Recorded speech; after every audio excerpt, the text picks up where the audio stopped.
So welcome. My name is Katie Kalidas, and I'm the Director of Research and Content at the National Hellenic Museum. And I am so excited for tonight. This is NHM Discussions, where we discuss various aspects of Greek history, art, and culture, and the Greek American story. We're generously sponsored by the Hellenic Foundation. And when NHM Discussions began, I had this dream that it wouldn't just be me talking at people, that we would get various interesting people from the world of Hellenic studies to come join us.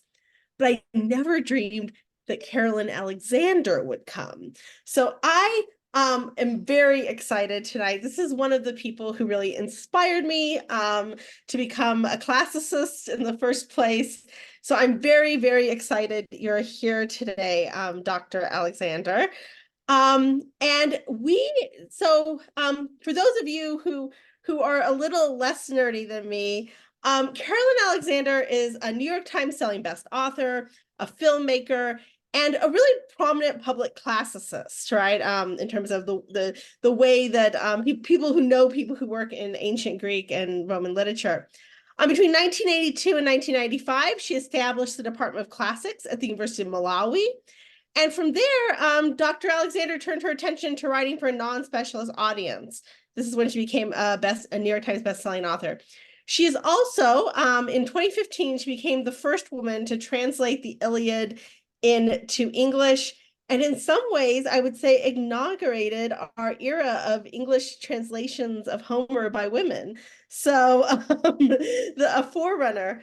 Dr. Alexander, it is such a pleasure to have you with us this evening and for you to discuss the importance of the ancient Greek world. Thank you very much. I was just telling you, Katie, that I'm speaking from Maine in possibly the dreariest day we've had all year. So I'm very happy to be even imaginatively anywhere near Greece at this point. I'd say that the inspiration for this talk came some years ago, just before the pandemic, when I was asked by the head of department at an Ivy League classics department if I would come and speak to his students to, quote, boost their morale, unquote.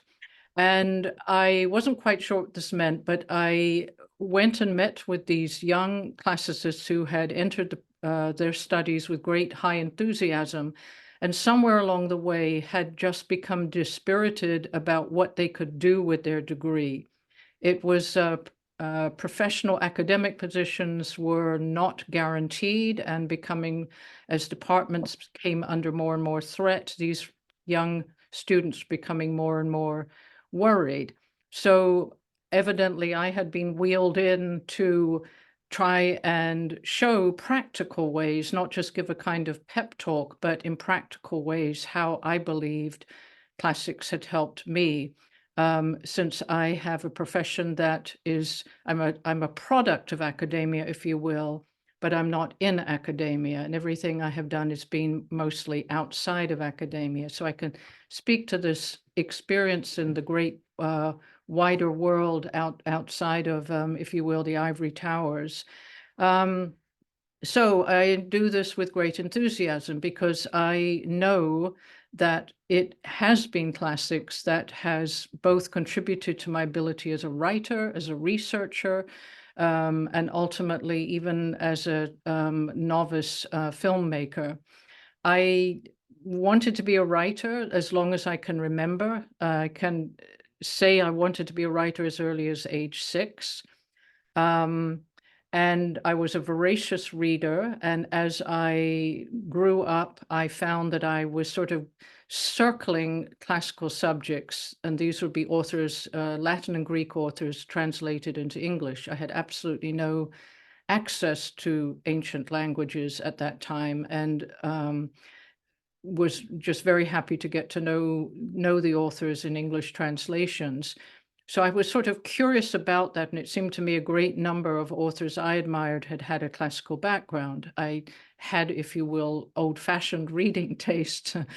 And then at the age of 14, I read the great Richmond Lattimore translation of the Iliad and was completely thunderstruck. I just couldn't get over this, first of all, this universe that was created in the epic, this world to which you were transported, long ago and far away, but very real and very vivid and very credible. I was dazzled by the characters and particularly their use of language to define themselves. So one of the great characteristics of the Iliad is how we get to know all of these enduring characters, mostly by the words that come out of their own mouths. In other words, the things they say, the speeches that they make. And this to me was thrilling, a just thrilling use of language.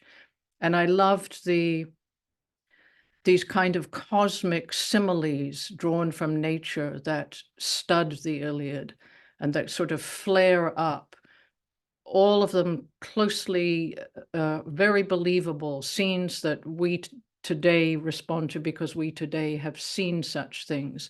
And so it was sort of in these extraordinary moments that one was drawn even closer, if you will, to the real world that Homer had been able to conjure.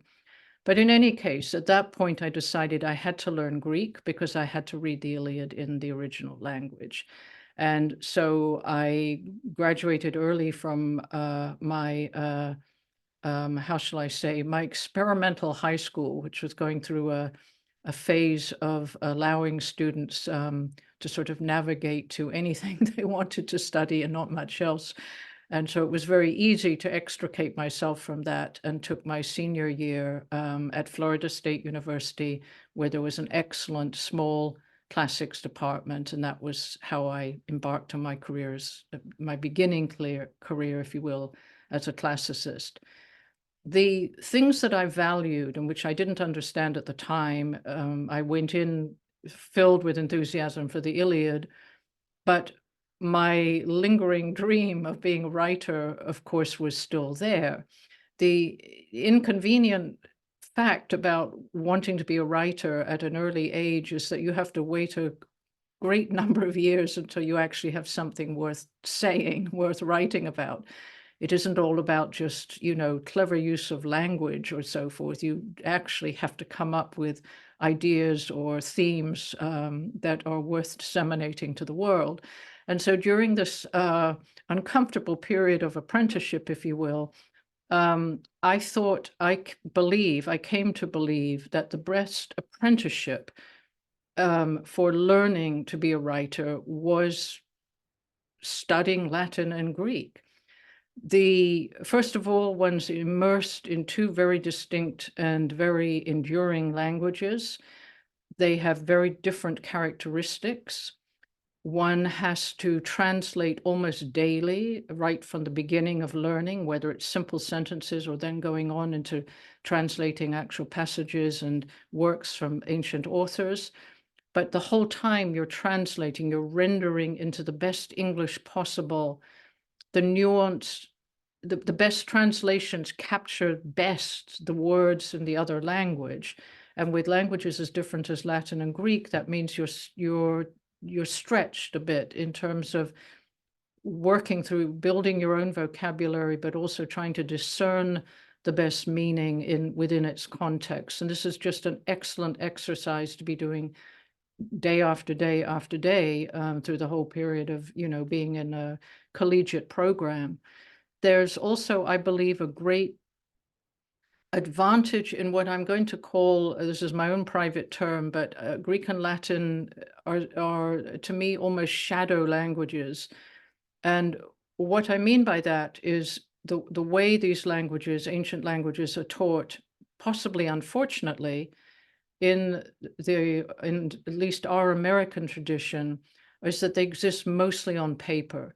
They're wonderful programs which have the kind of people grow up, evolve learning the language of Latin or Greek by speaking it, but these are not the general experience, and certainly not in our tradition in this country. So they tend to be languages that exist on paper, which never troubled me. And I found it somehow the act of translating these languages that existed only between me and the page more intimate than, say, learning modern Greek or Spanish or French or any kind of modern language which you actually go out and interact with the wider world. It's all about interacting with the wider world. But this is a very private experience of you and the text and trying to find the right words. And all I can say is that it resonated with me, that aspect of this program. So I felt that the actual use of language has very much helped me as a writer in English. I felt in particular that the cadence that dominates much of Greek literature, and well, I have to say, and Latin literature also, where there's a kind of rhythm, even to the prose, that one absorbs in a wonderful way that makes one aware that on the written page in English, even writing a work of, just a straightforward work of history, there's a rhythmic way to draw your reader in, and there's a flat-footed way that just never quite sings or gets under the skin. So once again, I, give this kind of skill or practice, very much informed, or I hope informs my written work. But there were other aspects of too, and this is the sort of famous package that one gets as a classical scholar. And people talk about this all the time, but for me, I believe it in a very practical way. It isn't just a sort of abstract phrase that's given to this subject. One's told that classics gives you not just language, not just literature, but philosophy, history, archaeology, art. And I found that the ability, for example, to read archaeological field reports was of enormous advantage. When I can think of two stories that I did for National Geographic magazine, big stories, one on Stonehenge and one on the discovery of an Anglo-Saxon treasure hoard. And to be able to sort of walk into that subject, knowing that you're going to be able to, the literature for it, the dialogue with the experts, the archaeological experts on that subject are going to be accessible and easy. It's just very, very reassuring. It meant that I could get up to speed on a subject very, very quickly. The same, I would almost say that I believe that I've done some work as a filmmaker and hope to be doing a new film coming. And I really do believe that studying art is very useful. It's all about framing, and I concede that I think any kind of art history would do this. It wouldn't have to be classical, but it's highly handy to have this exposure to classical art built into a classics program. So one has this kind of basic sense of framing and proportion and a general sense of aesthetics and so forth. And finally, I would say that I write mostly, I consider it narrative nonfiction, but I guess that really boils down to being a historian in some degree. And certainly to have to study history and big events within this wide, learning the context of events, I think is one of the most important attributes of being a historian. And one of the things that the digital age is very good at making us avoid. So it's very easy, for example, to look up a term or an event and find it online, and you come away with specific knowledge about that event, but none of that gives you the sense of the context, and a lack of context, knowledge of context in which particular event is taking place can be fatal to actually understanding what's going on. In some cases, I think it's worse than not knowing anything about it at all. So I felt that all of these skills at different points, different stories came to bear in my career. And one of the great things about being a freelance writer is that you get to bounce around from subject to subject. There's really, I look at my little kind of resume of titles and themes I've done, and it's very hard to see a pattern from one to the other. When I look back, I can finally say, there are these certain themes. I seem to like epic. I seem to have done some military themes, survival stories, and so on. But that's not how I approached each new story candidate. I approached it viscerally. And this is very exciting to be able to do that, to switch and turn around. I have a book coming out in May called Skies of Thunder, for example, which is about very complicated story about the remarkable aviation epic that took place during World War II in India, Burma, and China, when American airmen had to supply China by air over the foothills of the Himalayas, an incredibly chaotic theater of events. And at that point, I don't think the Iliad ever directly informed that story, but I can say that it is an epic. And at this point in my life and career, one gets to sort of work by, I guess you'd say, informed instinct, a professional lifetime of treating epic subjects and having some sort of degree of comfort in how one tells stories simply like Homer does, but with momentous consequence. So one can only aspire. I aspire to be Homeric, put it that way.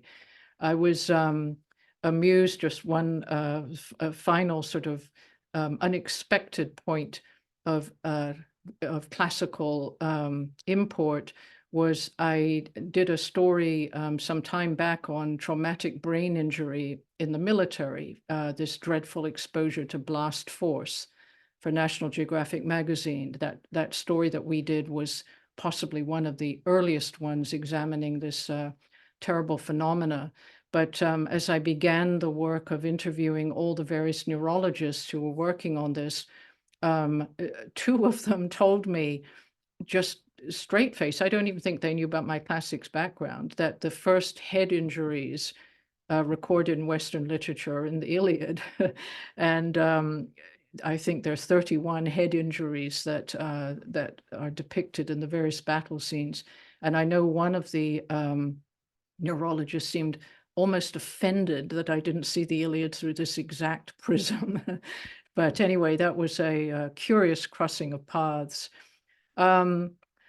Another thing I'd like to say is that, and I said to the young students back when I was brought in to boost morale, it's very surprising the ways that classics can physically take you, the directions that one can go. I think there's this belief that this is a very sort of narrow subject. It's only about sort of Western heritage and so on.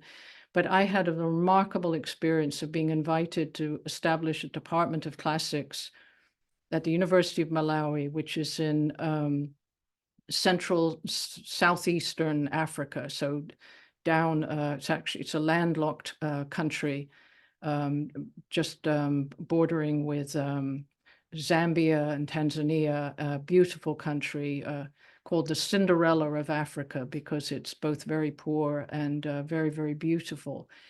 But here was a place with full disclosure, the way that this came about was that I had wanted to go to Africa, anywhere really in sub-Saharan Africa.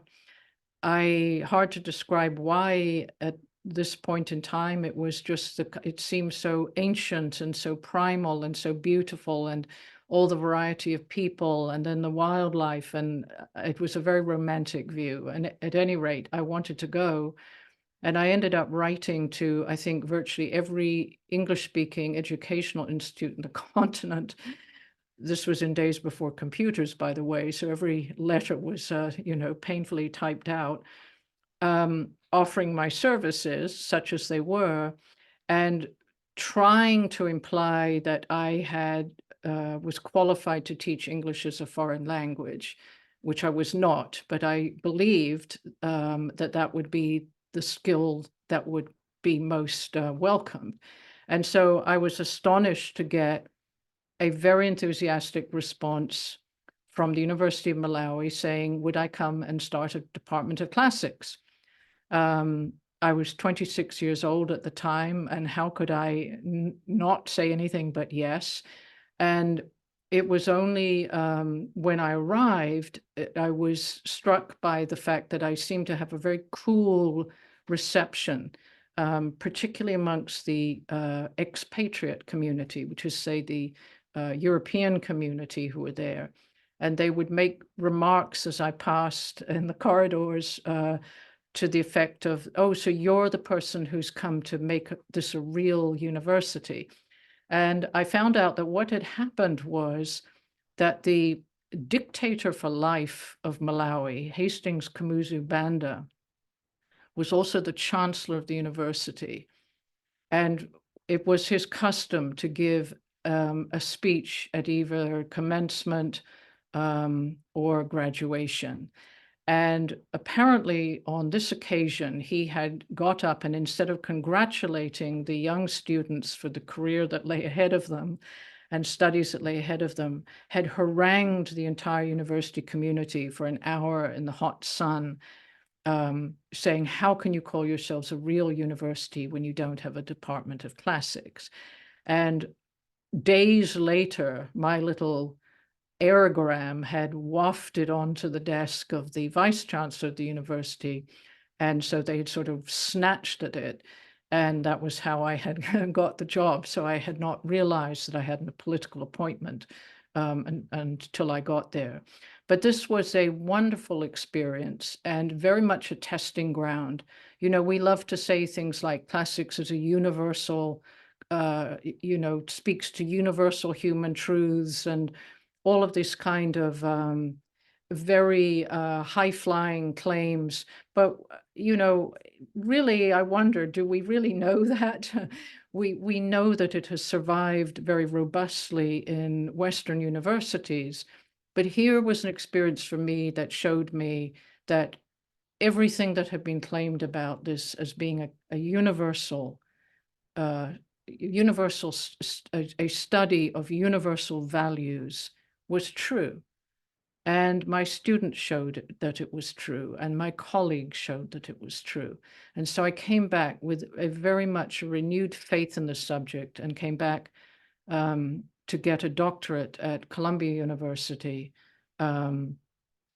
Partly just at that point, I felt I wanted to be a writer, but I also felt I needed to almost round out this circle and finish my classical studies. And so by the time I left with my doctorate, to my mother's delight, I think she was always afraid that I'd be left high and dry as a writer. Then I felt I had done my duty, if you will, to some sense, to academia. And after that, I've been on my own in the freelance world. I think that I'm hoping that I get to turn back more directly and robustly to classics with a project that I have, I'm hatching at this point. It's a film project, and these are always very, very difficult to get off the ground. A very close friend of mine who was a distinguished documentary filmmaker used to always say his mantra was, it takes a miracle to get a movie made. And I know that's true, but my dream is this. I've just finished a film, an IMAX film to be shown in Science Center venues. So this is not at the Sony Multiplex. This is, if you go to the Boston Museum of Science, the Museum of Science, I think in Chicago, these have IMAX theaters and they show movies that are essentially aimed at families or young people. But they're also excellent, they're excellent tent poles around which to build educational programs. So our new movie, which will be coming out at the end of this year, is called Tiger, is on tiger conservation and was shot in India and Bangladesh in the mangrove swamps there, the area called the Sundarbans. And so this will allow, at every place that this movie shows, one can have lecture programs, one can have events cultural events, one can have conservation efforts and so on. The movies last a long time in these venues, and so you can build a program around them. And the one I want to do next is on the Greek oracles. I think that an IMAX movie on the oracles of Greece would be thrilling for many, many reasons. One, I think classics is under some stress in academia at this moment. And so I like to think of sort of getting the subject out there into the wider world, where young people not yet in academia can perhaps see a film that gets them excited, and there would be auxiliary educational material around it that could follow them through the years, through digital newsletters, etc. And maybe by the time they come to go to college themselves, they might take a classics course or two. But the other great reason to do it is there's been such a sea change in the technology that's used, that archaeologists are using to conjure and recreate ancient sites on the one hand, and in filmmaking technologies. And so it would be possible to choose a site such as the wonderful ancient Hieron on the island of Samothrace. If one went to look at what that looked like in detail from the material that's been published and available, the best depiction is a black and white ink drawing from a field guide in the 1970s. And nowadays we could scan, there's some bits of plaster which have color on. This could be scanned. We have the foundation stones. You can use photogrammetry to create that building. You can paint it digitally as you know it was painted. You can recreate it in the most perfectly researched, true way. And then you have it on a 60-foot high, 80-foot wide giant IMAX screen, and you can actually build it to scale. And I think that it would be Harry Potter-esque magic in a way to watch these buildings come to life. I think there's a lot of science that shows that this is a vivid, vital subject, not just something, the old Stones and Bones, as they were called in National Geographic magazine whenever they did archaeological stories, but something with a lot of color and vibrancy. And I also think that in a strange way, it might speak to some of the anxieties of our time. The data coming out about the anxiety of young people is very distressing. And I've wondered if it might not be useful for people to know, it's always been that way. Human beings have always been anxious about the future, wondered what's going to happen, felt helpless before it. And these are the way that our common brethren tackled that problem in the past. So this is just a way of saying that I think the subject is endless, and there's project after project, story after story that just could go on and on. Thank you so much. This was great. I really appreciate you coming to talk to us. I have a few questions, and I have some questions that have come in through Eventbrite too, so I will ask those for the people. First, there's a great deal of interest about your time in Malawi. I know I have some interest about that. Particularly, I think there's this conversation around classics in non-Western cultures, what that looks like, how we're, I know there's a great deal of interest in classics, for example, in East Asia at the moment. Yeah. And sort of what is that relationship? What is your thoughts as someone who's sort of been, in the trenches, as it were, about the relationship? Obviously, there's a colonial relationship there. Yeah, explore that a little. Well, I resist I don't get caught up in the colonial aspect, but I certainly think that widening what I learned was that there were ways in which, in the case of, let me speak specifically to Malawi, what I learned in Malawi enriched my understanding of classics. And for example, let's just think of Homer. if I were teaching this to a class of freshmen in this country at the university level or even prep school, I would have to go through a lot of heavy lifting to describe how tradition works. What are traditional values, which are the heroic values of the Homeric warriors? Tradition is so strong that the son is always a lesser person than the father. Then there's the whole business of of telling, when you want to school a young hero in the Iliad, you tell him what his father did, which should shame him into doing the right thing.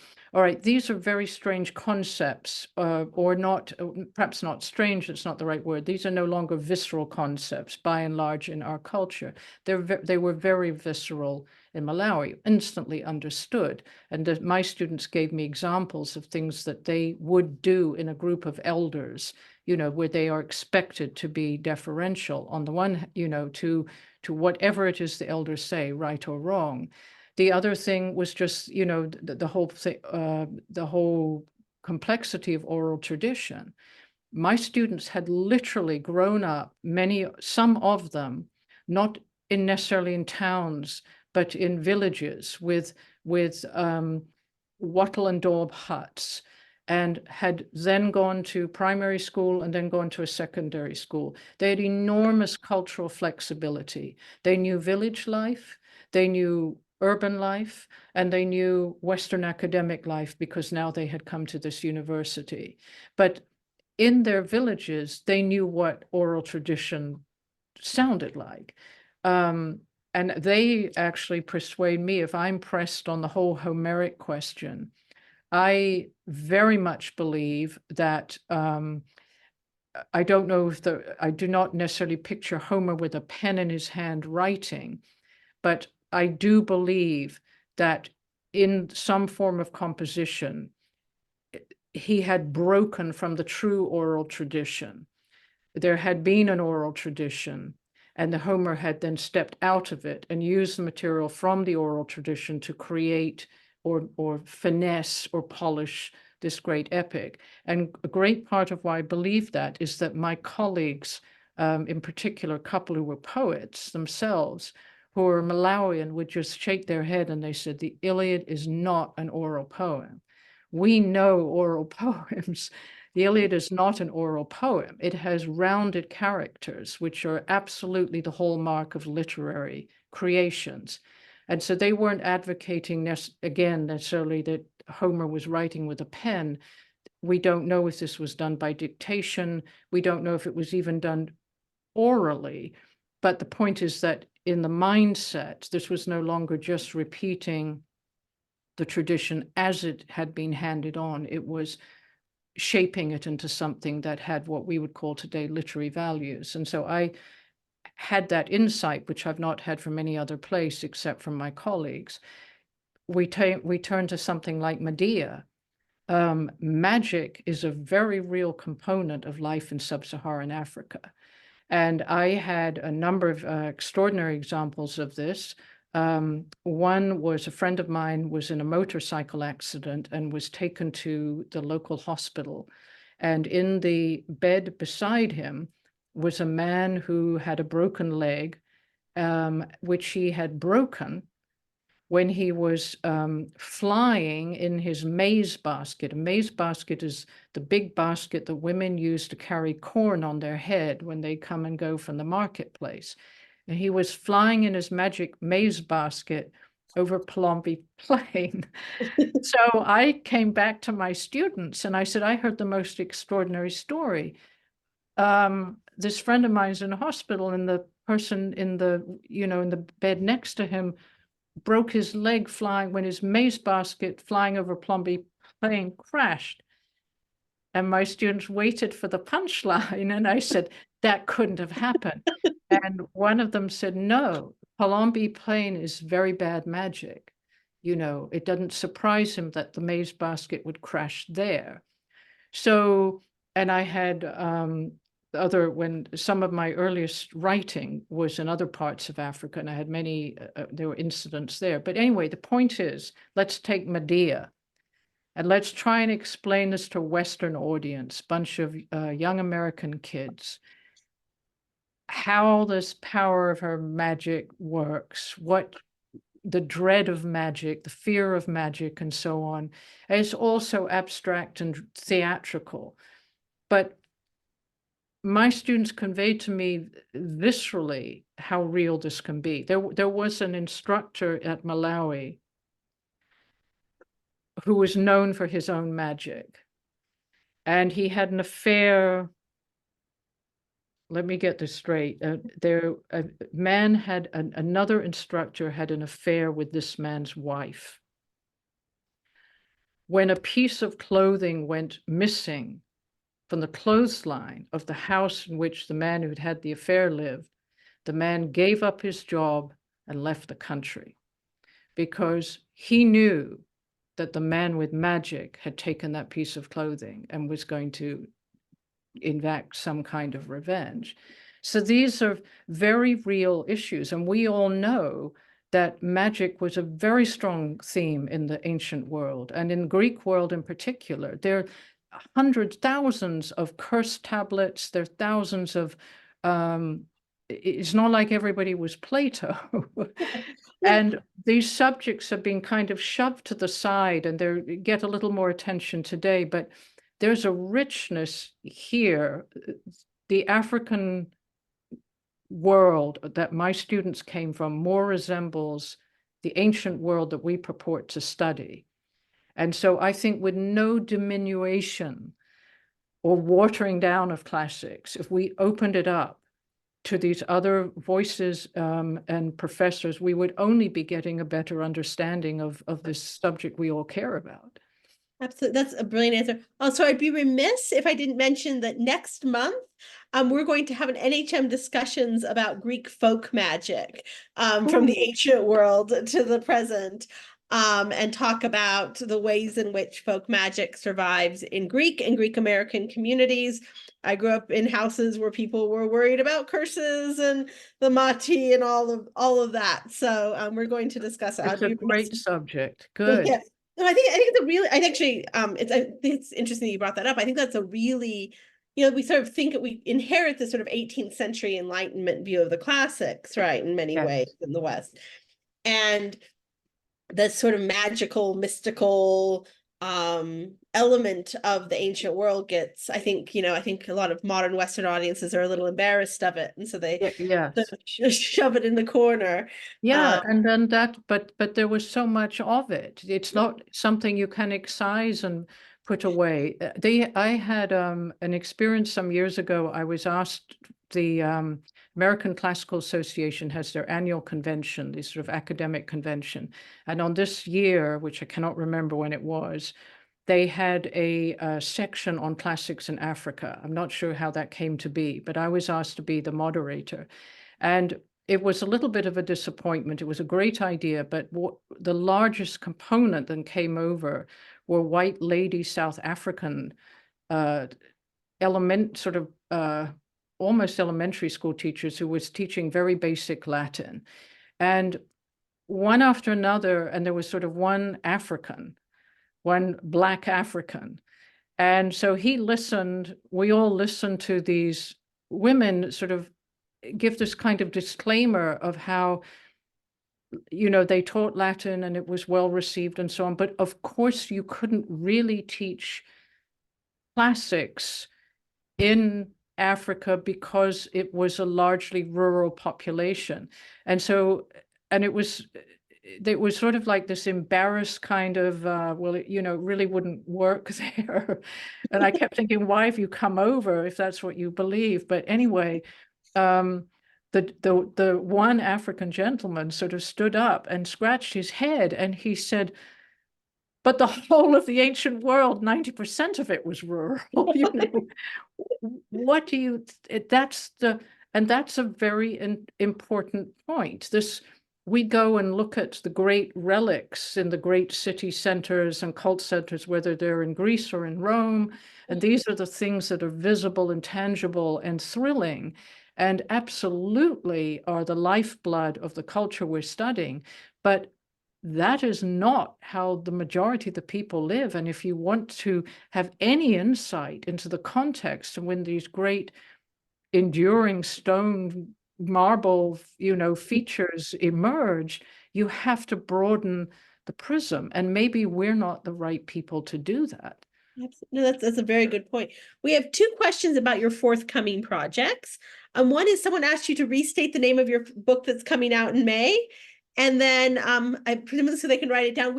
I send an email after these things, so I'll make sure that that gets there. And then also, there's a question about your forthcoming or your IMAX project that's in development, and sort of what you think the role of classics or Western civilization should be in education, sort of as a whole. How do we incorporate that into a modern American classroom? So in order, Skies of Thunder is the name of the book coming out.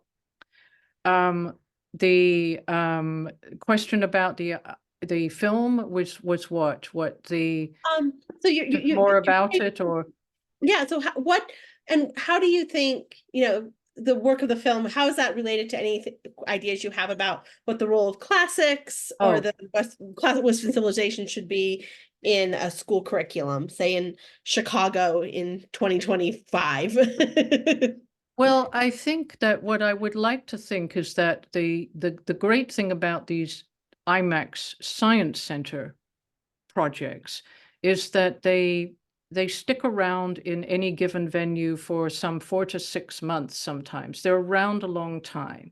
So they're around long enough to make it worth building out a program, which might not just be ancient Greece, by the way, but could be modern Greece. You could have an opening with Greek food. You could have Greek dancing. You can have all kinds of things that would allow people to see how this culture has given so much to the world. So I think it's just a great frame to do it. And I also think the Oracles is a great conversation piece, a great learning adventure. So one would go across from Dodona in the northwest to Delphi and then to Samothrace, moving from sort of west or east and from very ancient times into the Hellenistic age. So it sort of spans everything.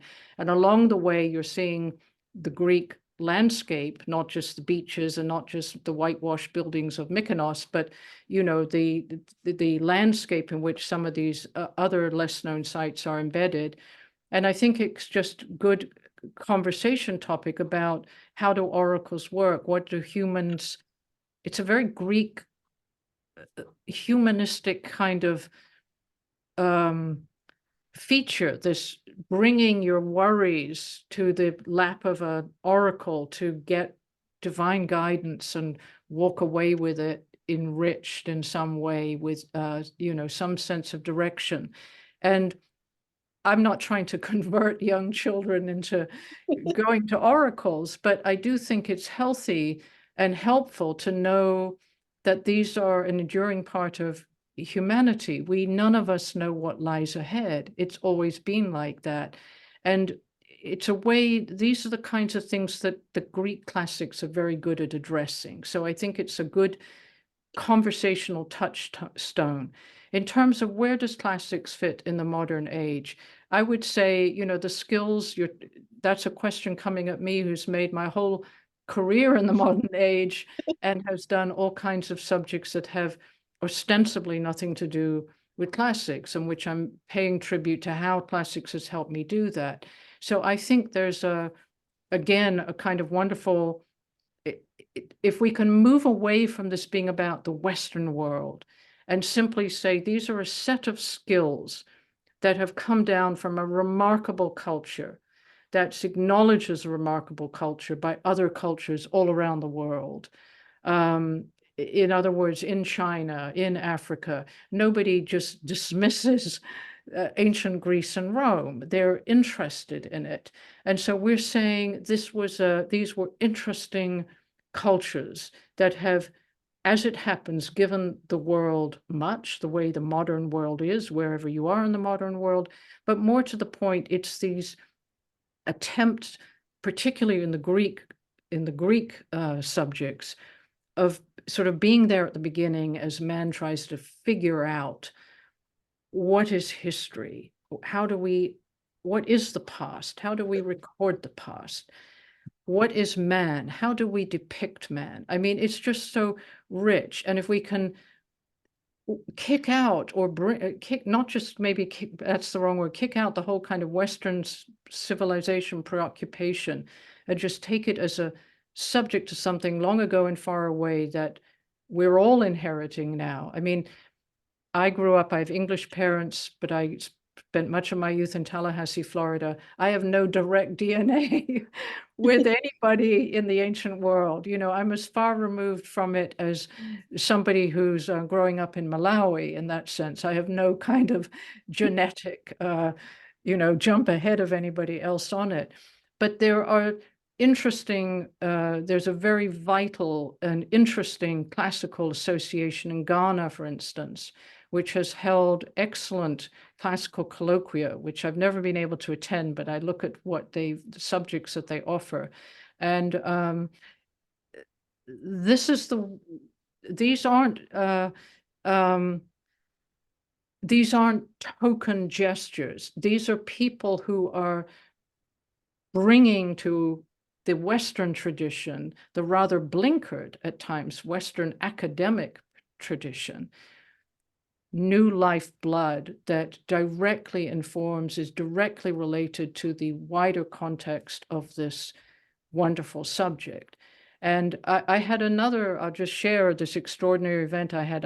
When I returned from Malawi, I went by Rwanda to see the mountain gorillas, and I was directed.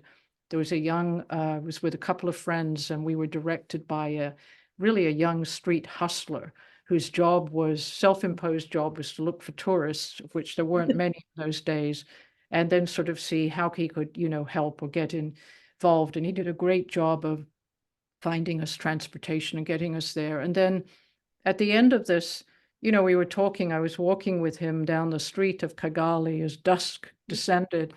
And he said, what do you do? And I said, well, I've been teaching classics in Malawi. And he stopped in the middle of the street and sort of held my sleeve with one hand and declaimed with the other. And he said, Quo usque tandem Catalino betore patienta nostra, and began declaiming one of Cicero's orations in perfect Latin. And so I said, where did you learn all that? And it turned out that in his case, it was Jesuit missionaries who had given a very intensive, lot of Latin, but some Greek instruction.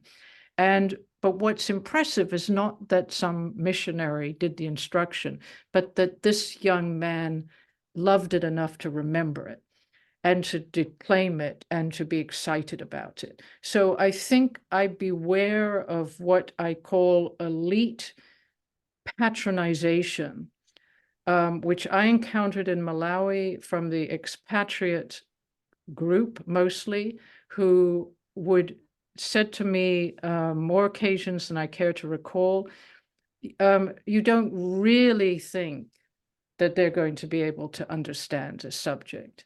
And these were people who had middling degrees from not particularly great places and had never studied any classics in their life, but somehow felt proprietary about it, because they were British or they were American, and therefore, of course, they knew what classics was, even if you said, what do you actually know? The answer being very little, but they felt proprietary of it. It was theirs, and it was not possible that these other people would know it. And so I'm very wary that the current disdain for classics morphs into that. When you really break it down, people seem to be saying to my ear, oh, you don't really think these others, other ethnicities, other races, could really understand this subject that we've all loved and flourished by, and which has directed all of our thought. It can't be for them. And I get personally the bristles on the back of my neck start to rise when I think people are kind of telling me who should do what, when, how. No, I think that is, and I think that's a really powerful way to end. We always say that, you know, part of what we do at the museum is connect the Hellenic legacy to the world, and that is as best a defense of that mission as I've heard. So, Carolyn Alexander, thank you so much for joining us. We will share this recording on our YouTube channel. It will go out through our social media, but you were here live, people. So you actually win. I'm going to force Carolyn to come back at some point, whether she likes it or not, because this has been so lovely. We have to thank our friends at the Hellenic Foundation who make NHM discussions possible. We couldn't do that without them. A couple of things to remind you, if you're in the Chicagoland area, and I know our NHM discussions audience isn't always in the Chicagoland area, but if you are, a week from yesterday, oh dear, a week from yesterday, next Wednesday, the April 17th at the Harris Theater, we are hosting the Trial of Pericles. The NHM Trial Series brings top lawyers from the Chicago legal community, managing partners of major law firms, so the top legal talent in the city, some of the city and the state and sometimes the country's top judges. And they come and they try a real case or a case we've kind of made up from real facts, from antiquity, or also from ancient myth, from antiquity, in using 21st century American legal procedure, and then you, the audience, votes on it. So Pericles is being tried for the 451 citizenship law. And once again, making those connections about citizenship and rights and who belongs is going to be at the top of this. I was in the lawyer meeting this afternoon, and they are very serious about this. So you're going to want to come.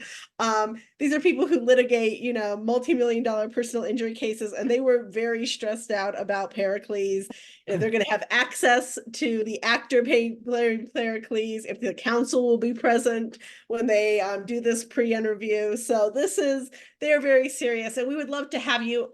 When I send that email tomorrow, you can go to our website and buy tickets for that. Also go to our Eventbrite page and you will see all the great upcoming NHM discussions. Next Tuesday, the night before the trial, I didn't think that out so great when I planned it. We are having a panel of Greek American poets who are going to come and talk about their life and work.